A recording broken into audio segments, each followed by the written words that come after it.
Right, the time now is 10:33 on Thursday the 5th of March 2020. I've just come out of the shower.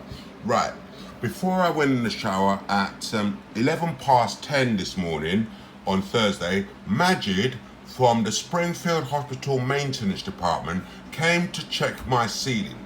He had come before and I showed him the leaks, which I'll show you. Hold on. This is the main one. It leaks water whenever it rains. Look at that. Okay, he came, he looked at that. That's the main one. Leaks the most water, drips it onto my radiator, and it goes onto the floor. Loads of it. Yeah, I reported it many times. The other one, where's it? Hold on. This is the smaller one that occasionally leaks. Okay, he checked both of them. He said he's going to fix it. Nothing happened. I reported again. They'd come twice before. Came, examined it. Nothing happened. I had to report again. He came today. He said he went the other day. He went on the roof and he saw there was a large crack on that one, and he fixed it. That's what he said. But this one is still leaking. He looked at it. I said it's still leaking. Nothing's changed. He said I'm going to fix it in soon. Okay. So he came. Hold on. Yeah, got it. Right.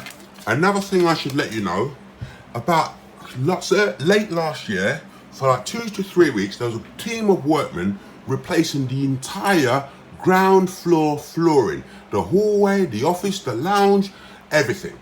It took about 2 to 3 weeks. They took out the whole floor and gutted the floor. No one could move around the ward properly, and they replaced it with a brand new floor, but it's exactly the same floor. There was nothing wrong with the floor that I could see, nothing. And when I was doing it, I said, what's wrong with the floor? He said, it's rubbish, mate. That's what he said. They lifted it up, gutted it. And then they went and did the whole, I asked him, how much is this costing the NHS? He said, around 50 grand. Now I know for a fact, it cost, the NHS paid, the hospital paid 50 grand, but I know from the budget they took 100 grand. It's standard practice, people have told me. They'll say it costs 10 grand to paint a ward, yeah, but it costs 5 grand. Or they'll say 20 grand to paint a ward or a kitchen, but it actually costs 10 grand. They've got builders and workmen companies in place. They overestimate on their quotes. They submit, because this is a paper country. They submit the paper, it's signed off. But what happens when the 20 grand signed off, the hospital will actually only pay them 10 grand, and the other 10 grand is siphoned off into various personal bank accounts, and they keep the money. They've been doing it for years. They've been embezzling the NHS out of hundreds of millions of pounds. Just this hospital alone, they're doing it everywhere. Okay?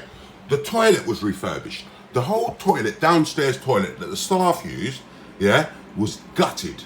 Right? It cost 20 grand. I asked them. For about a whole 2 weeks, no one could go in there. They were gutting it. And they put the same old toilet and the same old sink back. So, and it looked exactly the same when they finished it. Just the floor was a different colour. That cost 20 grand. I bet you only cost 10 grand. Yeah? No, I bet it cost 10 grand, and they said 20 grand, or it cost 20 grand, and they said 30 grand, and they kept that 10 or 20 grand in personal private bank accounts. Okay? The cupboards in our kitchen, the downstairs kitchen, they're all broken. There's pots being exposed, plates everywhere. No patient bar one has a key to their locker. Anyone can go take whatever they want. It's been like that from the very beginning. It's never been fixed. I've reported many times, can you get new cupboard doors? All these pots are hanging out. Someone's going to walk into it and get injured. Nothing, we'll do it. Nothing's been done. Yeah? There's no window covering on the window. Anyone on the street can see what's going on in the kitchen. I've asked him, when are you going to get blinds or something to cover the window at least? They say we'll do it. It never does. It's never happened. Okay? But yeah, check this.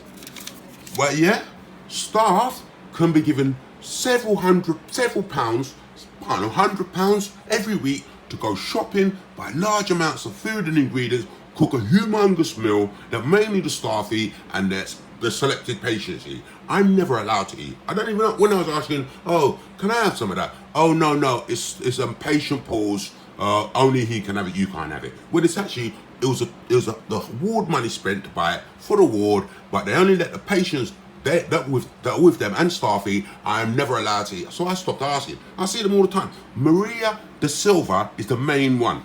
She comes into work and she uses the ward food, cooks, does whatever she wants. She doesn't even wash up, and she comes, she tells me I'm not allowed to do nothing. She's the one that was going into my freezer, taking fish, cooking it herself, cooking it for herself when she thought I was out, going into my cupboard using myself. Enos, Chandiwandi, and David Dante were taking my margarine while I sleep, using it, putting it back. There you go, right? There you go. That's this report.